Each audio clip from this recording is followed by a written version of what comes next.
चलिए, जो अब हम लोग पहले जो कंसेप्ट को लेके चले थे अपने बेसिक के दौरान और बीच में काफ़ी बेसिक के ऊपर काम किए, तो उसी बेसिक को और आगे बढ़ाते हैं। ठीक है ना। पता नहीं आप लोगों को बोल रहे होंगे कितना बेसिक पढ़ा रहे हैं, पढ़ना ज़रूरी है ताकि पूरे मॉडर्न फिजिक्स, सेमीकंडक्टर, ये सारे कंसेप्ट क्लियर हो जाएंगे, मज़ा भी आपको आता होगा। आप कंटिन्यूअस मैनर में वीडियो को फॉलो करते रहिए। देखिए, हमने पढ़ा था सेल या एनर्जी लेवल या ऑर्बिटल के विषय में डिटेल से कि मेरे पास कोई भी एक न्यूक्लियस है और इसके अराउंड क्या होते हैं हमारे ऑर्बिट या एनर्जी लेवल बोलो, या क्या बोलते थे हम लोग इसे, प्रिंसिपल क्वांटम नंबर KLM, जो कैपिटल लेटर था उससे डिनोट कर रहे थे। ठीक है ना। उसमें हम लोगों ने देखा था मैक्सिमम नंबर ऑफ इलेक्ट्रॉन जो अरेंज होता है, नहीं देखे थे तो अभी जानिए कि जो मैक्सिमम नंबर ऑफ इलेक्ट्रॉन इस सेल में अरेंज हो सकते हैं वह 2×n² के फॉर्म में होता है। अब n का मतलब क्या, cell number 1, cell number 2, cell number 3, या energy level 1, energy level 2, energy level 3, इसके बाद energy level 4 and so on जाता रहेगा। ठीक है। इसी को हम लोगों ने पढ़ा था कि डिनोट कर सकते हैं KL और M से आगे की तरफ। और क्या पढ़ा था कि एनर्जी जो होती है इनर से आउटर की तरफ मेरा इंक्रीज करेगा। क्या जी, एनर्जी क्या होगा, इंक्रीज करेगा। टोटल बात आपको दिमाग में चल रही होगी इनर से आउटर की तरफ। अब मैं बोल रहा हूं कि इस सेल के अंदर भी क्या होता है, सब सेल होता है। समझिए कि एक मकान है, पूरा एक बिल्डिंग है, उस बिल्डिंग के अंदर हमने एक रूम बनाया, तो पूरा एक बिल्डिंग हो गई। बिल्डिंग को समझ लीजिए आप, पूरा सेल, उसके अंदर एक रूम है, तो रूम कौन सा हो गया जी, रूम को मैं बोलता हूँ यहाँ पे एटॉमिक स्ट्रक्चर के टर्म में सब सेल या सब लेवल। ठीक है ना, सब level in term of energy और सब cell in term of orbit के बोल रहा हूँ सेल के नंबर में। तो इसे फिजिक्स में जैसे ये फर्स्ट मेरा ऑर्बिट है या सेल है, तो हम ऐसे लिखेंगे कि ये मेरा फर्स्ट सेल है या एनर्जी लेवल है, ये दूसरा एनर्जी लेवल है, ये तीसरा एनर्जी लेवल है, और मैं यहाँ पे दिखाऊंगा कि फर्स्ट एनर्जी लेवल का ये मेरा सब लेवल है, ये मेरा सब लेवल है और ये मेरा सब लेवल है। ऐसे समझ रहे हैं ना। ऐसे हम लोग कहाँ पे पढ़ेंगे, फिजिक्स में। और तब हम लोग जो स्पेक्ट्रम की बातें कर रहे थे और इसी माध्यम से, इसी एनर्जी लेवल सब लेवल के माध्यम से स्पेक्ट्रम वाला कंसेप्ट क्लियर करेंगे। समझ रहे हैं ना।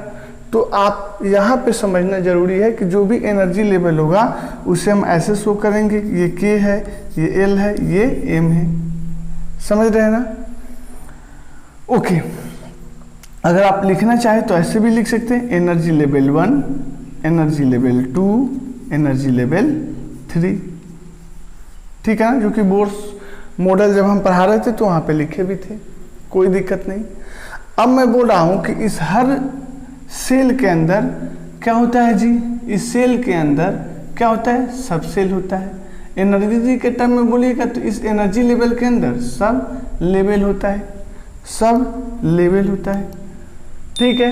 तो अब आपको ये पता किया गया बहुत सारे एक्सपेरिमेंट के बाद कि अगर एनर्जी लेवल हम बात करते हैं, एनर्जी लेवल का, energy E for energy, LEVE level, अगर एनर्जी लेवल है n = 1, तो इसमें सब लेवल क्या हो सकता है जी, सब लेवल क्या हो सकता है और कितना हो सकता है, तो सब लेवल भी एक ही होगा। याद करने का यही तरीका है कि एनर्जी लेवल 1 होगा तो सब लेवल भी 1 होगा, और उसे हम लोग नाम देते हैं S।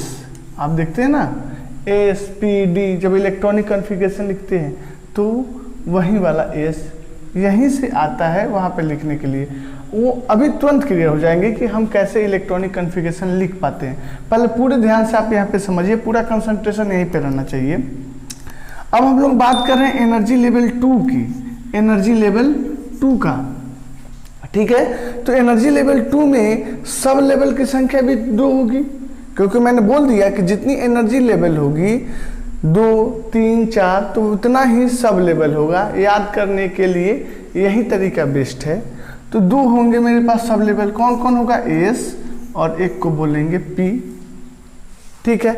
अगर मेरे पास एनर्जी लेवल 3 है तो सब लेवल की संख्या भी कितनी होगी, 3, एस, पी, डी। अगर इसी आधार पे तो देखो ये मेरा क्या था, एनर्जी लेवल 1 था तो 1 मैंने दिखाया था सब लेवल, एनर्जी लेवल 2 था तो सब लेवल 2 दिखाया, एनर्जी लेवल 3 था तो सब लेवल 3 दिखाया। मुझे पता था इसलिए मैंने ऐसा ड्रॉ किया। एनर्जी लेवल 4 हो, 4 हो तो इसमें सब लेवल की संख्या कितनी हो जाएगी, 4। कौन कौन, एस, पी, डी और F. Means sir sub level जो है वो कितने तरह के हो सकते हैं, S type, P type, D type और एफ टाइप, यही तो हो सकते हैं। तो देखिए अगर मैं बोल रहा हूं कि अगर मेरा सब लेवल एस टाइप का होता है तो इसके अंदर, सब लेवल के अंदर क्या होता है, मेरा ऑर्बिटल्स होता है।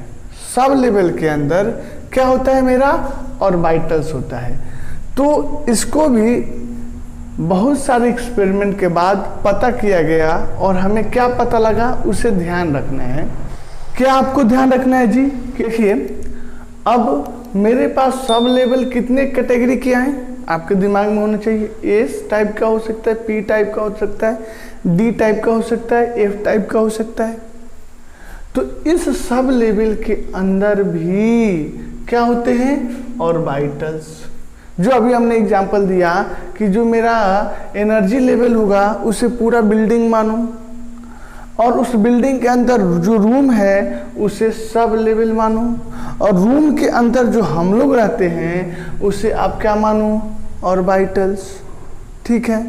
तो इस रूम के अंदर अगर इस टाइप का रूम है तो इसमें कितने ऑर्बिटल, 1, और अगर पी टाइप का है तो कितना, 3, और डी टाइप का ऑर्बिटल है तो कितना, 5, और एफ टाइप का ऑर्बिटल है तो कितना, तो ये आपको याद रखना है 7। कैसे याद रखें, हर ऑर्बिटल एस को याद रखना है 1, उसके बाद उसमें 2 जोड़ते जाओ, फिर 3 में 2 जोड़ते जाओ, फिर 3 में 2 जोड़ते जाओ। याद रखने के लिए ये ट्रिक है, आपको अगले ऑर्बिटल्स की संख्या सब लेवल में मिलती चली जाएगी, है ना जी। ओके, अब हमने यही बात को लिखा है कि जो ये ऑर्बिटल होते हैं 3 डायमेंशनली स्पेस होते हैं। अगर आपने कभी केमिस्ट्री के टीचर को देखा होगा तो बताता है कि इस ऑर्बिटल का शेप स्फेरिकल होता है, पी ऑर्बिटल का शेप ये आपका डमरू टाइप का होता है, ऐसे होगा, ठीक है ना। तो ये क्या है, 3 डायमेंशनली स्पेस्ड होते हैं, और पूरी की पूरी अरेंजमेंट आपको केमिस्ट्री में पढ़नी है। तो उस बात को हमने सिर्फ बाकायदा आपको डिफिनीशन समझा दी है, उसके शेप के विषय में नहीं पढ़ते हैं क्योंकि फिजिक्स में उसकी आवश्यकता नहीं होती है, ठीक है। तो हम देखते हैं क्या है, orbital, the 3 dimensional space present around the nucleus of an atom. Atom के न्यूक्लियस के चारों ओर जो मेरा 3 डायमेंशनल स्पेस होता है दैट इज कॉल्ड ऑर्बिटल्स। अब इसकी खासियत क्या होती है, इसी ऑर्बिटल में इलेक्ट्रॉन के पाए जाने की संभावना मैक्सिमम होती है, और हम मान के चलते हैं कि इलेक्ट्रॉन अगर होगा तो इसी ऑर्बिटल में मौजूद होगा, लेकिन इन टर्म ऑफ प्रोबेबिलिटी बोलते हैं, ठीक है ना, क्योंकि ये काफ़ी रिवॉल्यूशन करता है काफ़ी हाई वेलोसिटी के साथ। किसी एक पर्टिकुलर पोजीशन पे हम लोग नहीं बता सकते, ये पूरी की पूरी एक क्या है, मतलब थ्योरेटिकल कंसेप्ट है, ठीक है ना। देखिए तो उसी बात को लिखा गया है, whereas probability of finding an electron is maximum. Orbital में क्या होता है, प्रोबेबिलिटी होता है इलेक्ट्रॉन पाए जाने की maximum. With in each sub level there are orbitals. हम देख रहे हैं कि हर सब लेवल में क्या होते हैं, orbital. Actually this is the final location where probability of electron reside. ये ही फाइनल लोकेशन होता है जहाँ पे सबसे ज़्यादा संभावना होती है इलेक्ट्रॉन के रहने का, रिसाइड करने का। N orbital can occupy maximum up two electrons. कहने का मतलब है कि अगर एस, और यहाँ पे अगर ऑर्बिटल देखिए एस के कॉरस्पॉन्डिंग तो कितना है 1, तो इस ऑर्बिटल में मैक्सिमम कितने इलेक्ट्रॉन हो सकता है 2। यहाँ पी में कितने ऑर्बिटल होंगे 3, तो इस 3 में 1 में 2, तो 3 में कितना 6, 5 में है यहाँ पे डी में 5 ऑर्बिटल है, तो 1 ऑर्बिटल में 2, तो 5 में कितना 10। और अगर एफ है इसमें 7 ऑर्बिटल है, तो 1 ऑर्बिटल में 2, तो 7 में कितना 14 इलेक्ट्रॉन। तो इसको एक साथ हम लोग कंसेप्ट वाइज समझते भी और रिमेंबर भी कर लेते हैं। देखिए ये मेरा एनर्जी लेवल 1 है, एनर्जी लेवल मेरा 1 में मान रहा हूँ। तो जैसे मैंने एनर्जी लेवल 1 लिखा तो मैं पूछूं कि बताओ इसमें सब लेवल कितना होंगे, तो आप बोलोगे सर 1 होगा। सब लेवल भी कितना होगा 1 होगा, तो मैं उसे दिखा रहा हूँ कि ये सब लेवल है। कितना है 1 है, कौन सा एस, ठीक है। और मैं पूछूं कि एनर्जी लेवल मेरा 2 है, 2 है, तो आप बोलोगे सब लेवल भी कितना होगा सर 2, 1 2, ठीक है। समझ रहे हैं अपना।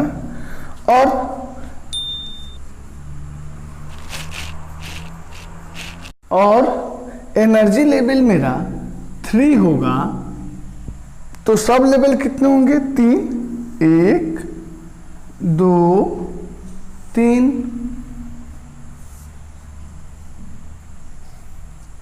अगर अब मेरा एनर्जी लेवल 4 होगा तो सब लेवल की संख्या भी कितनी होगी 4, 1 2 3 4, है ना। नाम लिख लेते हैं कौन कौन है जी। एक तो इसमें एस हो सकता है चौथे सेल में, पी हो सकता है, डी होगा और एफ होगा। थर्ड सेल में 3 सब लेवल होंगे, कौन एस पी डी, और सेकेंड में 2 होंगे एस पी, होगा ना, बोलो एस पी। यही तो हमने पढ़ा। साथ ही साथ क्या पढ़ा कि जो एस सब लेवल है इसमें ऑर्बिटल की संख्या कितनी होगी 1। तो देखो मैं ऑर्बिटल बना रहा हूँ इसमें 1, ठीक है।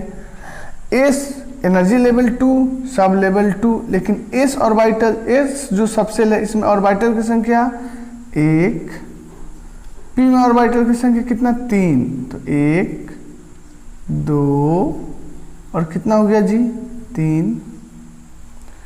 इसमें देखते हैं energy level 3 sub level 3, orbital की संख्या एस में 1, पी में 3 1 2 3, डी में 5 1 2 3 4 5।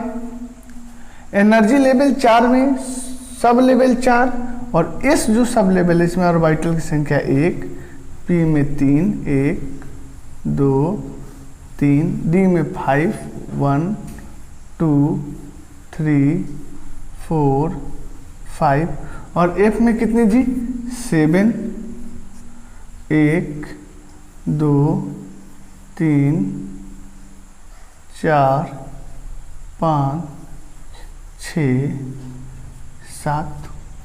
और हमने क्या पढ़ा कि प्रत्येक ऑर्बिटल 2 इलेक्ट्रॉन, मतलब इसमें 2, इसमें भी 2, इसमें भी 2 2 2, सब में 2 2 फिलअप कर दो। समझ में आ रही है कैसे बातें समझाई जा रही है आपको, ठीक है। सब में कितने कितने 2 2। और आपने पढ़ा भी होगा पॉली एक्सक्लूजन प्रिंसिपल, जो पॉली था वो बताया था कि जो ऑर्बिटल में दोनों इलेक्ट्रॉन होंगे वो दोनों के दोनों अलग स्पिन में रिवॉल्व करेंगे, मीन्स एक क्लॉकवाइज तो दूसरा एंटी क्लॉकवाइज। ये बहुत हेल्प करता है हमें इलेक्ट्रॉनिक कॉन्फ़िगरेशन शो करने में, वो आप लोग देख लीजिएगा। उसका इलेक्ट्रॉनिक कॉन्फ़िगरेशन का हमारे यूटिलाइजेशन में नहीं है, जिन एटम की आवश्यकता पड़ेगी ऐसा लगा कि आपको आवश्यकता है, कमेंट आई कि नहीं सर उसके विषय में बताइए, तो उसके लिए वीडियो बनाई जाएगी। नहीं आवश्यकता होगी तो माना जाएगा कि आपको आता है, हम लोग आगे बढ़ रहे हैं। तो टोटल देखिए जो एनर्जी लेवल 1 है, इसमें इलेक्ट्रॉन का मैं संख्या टोटल पूछूं तो आप बताओगे 2 है, क्योंकि एक ही सब लेवल है, ऑर्बिटल भी एक ही हैं। लेकिन इसमें एनर्जी लेवल 2 में पी में 2, 2 4, 2 6 और 2 8, टोटल इलेक्ट्रॉन की संख्या अगर कितनी हो गई यहाँ पे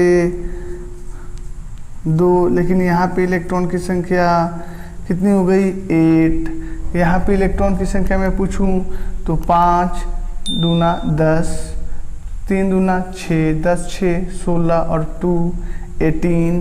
तो यहाँ पे अगर कोई पूछता है इलेक्ट्रॉन की संख्या तो आप बताओगे 18। यहाँ पे कोई पूछेगा तो देखें 7 दूना 14 प्लस 10 कितना हो गया 24 और 6 30 प्लस 2 32। तो इलेक्ट्रॉन्स की संख्या कितनी हो गई हमारे पास 32 हो गई। तो हमने क्या सीखा था कि मैक्सिमम नंबर ऑफ इलेक्ट्रॉन जो सेल में हो सकता है 2n² के फॉर्म में। आप देखो ना n = 1 रखो तो 1 स्क्वायर 1 × 2 2 है ना, 2 इलेक्ट्रॉन मैक्सिमम। और n = 2 पुट करो 2 स्क्वायर करोगे तो 4 4 × 2 8 है ना, 8 देख रहे हैं। और 3 रखो 3 स्क्वायर 9 9 × 2 18 है ना 18। इसमें 4 रखो 4 स्क्वायर × 2 कितना हो जाएगा 16 × 2 32। तो आपने देखो ना 32 है। 5 स्क्वायर रखो तो 25 × 2 15। तो जो पांचवा सेल होगा फिफ्थ, उसमें मैक्सिमम नंबर ऑफ इलेक्ट्रॉन कितना हो सकता है 15। अगर अब आपको शो करना है कैसे इलेक्ट्रॉनिक कन्फिगरेशन में, तो आप कैसे लिखते हो कि फर्स्ट सेल है तो यहाँ पे रिप्रेजेंट करते हो 1s कितना इलेक्ट्रॉन, तो इसमें s ऑर्बिटल में 2। उसके बाद क्या लिखते हो, इसे लिखना होगा तो क्या लिखोगे s पे 2 p पे कितना मैक्सिमम 6। तो आप ये वेरी करा सकते हो 6 मैक्सिमम 6 से ज़्यादा नहीं ले सकते। तो कैसे लिखते हो 1s ये 2 है तो 2s2 2p6। इलेक्ट्रॉनिक कॉन्फ़िगरेशन में लिखते हो कि नहीं, यहाँ पे लिखना होगा तो कैसे लिखते हो 3s2 3p6 और 3d10 लिखते हो कि नहीं 3 सेल के लिए। अगर चौथे सेल के लिए लिखना होगा तो कैसे लिखते हो 4s2। ये पहले जो लिखते हो प्रिंसिपल क्वांटम नंबर या सेल बता देता है, ये आपका सब सेल बता दिया। और इसमें मैक्सिमम कितना इलेक्ट्रॉन हो सकता है इस सब सेल में ऑर्बिटल के बेसिस पे, समझे कि नहीं। यहाँ पे अगर लिखना होगा तो कैसे लिखते हैं 4p कितना हो जाएगा 6। यहाँ पे लिखना होगा तो 4d कितना लिख सकते हैं 10। और यहाँ पे लिखना होगा तो 4f 14। समझ पाते हैं ये मैक्सिमम कैसे जाके रुक जाती है, क्योंकि ये अलाउ ही हम बाय रूल्स इतना ही कर पाते हैं। और ओवरऑल जो 4 सेल में है वो मैक्सिमम 32 हो सकता है। तो 32 का अरेंजमेंट मैक्सिमम वाइज कितना हो सकता है ये आपको समझाई जाती है, और इसी आधार पर इलेक्ट्रॉनिक कॉन्फ़िगरेशन लिखा जाता है। समझ रहे हैं आप। तो पूरी की पूरी कंसेप्ट को मैंने एक बेहतरीन ढंग से अरेंज करने की कोशिश की है ताकि आप समझ पाएँ, ठीक है। तो इलेक्ट्रॉन की जो पूरी प्रक्रिया है हम लोग पिछले 4-5 लेक्चर से समझने का पूरा प्रयत्न कर रहे हैं और कोशिश कर रहे हैं कि इससे समझा जाए काफ़ी डिटेल मैनर में। और इससे फ़ायदा क्या होंगी कि जब भी हम बात करेंगे कि इलेक्ट्रॉन का काम ऐसे हो रहा है, इस प्रकार से हम लोग बाहर ले रहे हैं और उसे कैलकुलेट कर रहे हैं, तो आप क्या हो जाएगी समझ जाओगे कि हाँ सर किस बेसिस पे आप काम कर रहे हैं और इसका फंक्शनिंग कैसे कर रहा था जिसे आप यहाँ पे बोल रहे हो। समझ में आया। दूसरी बात ध्यान देने वाला है कि पूरी जो स्पेक्ट्रम लाइन हम लोग पढ़ेंगे एनर्जी को ऐसे डिवाइड करेंगे कि n = 1 है, चाहे E1 है, E2 है, E3 है, उसमें हमारे सब लेवल की संख्या जो भी होगी, जैसे थर्ड है तो 3 होगी, 1 2 3, 2 है तो ये 1 2, फर्स्ट है तो 1। अगर मान लीजिए n होगी तो इसमें सब लेवल की संख्या कितनी हो जाएगी, तो हमारा 4 हो जाएगा, 1 2 3 4। फिर अब यहाँ से हम दिखाएंगे कि इलेक्ट्रॉन यहाँ से यहाँ गया, यहाँ से यहाँ गया, यहाँ से यहाँ गया, तो एनर्जी का क्या डिफरेंस आएंगे। तो काफ़ी आप अच्छे तरह से स्पेक्ट्रम को भी समझ पाएंगे, क्योंकि ये सारे बेसिक कंसेप्ट आपको आते हैं।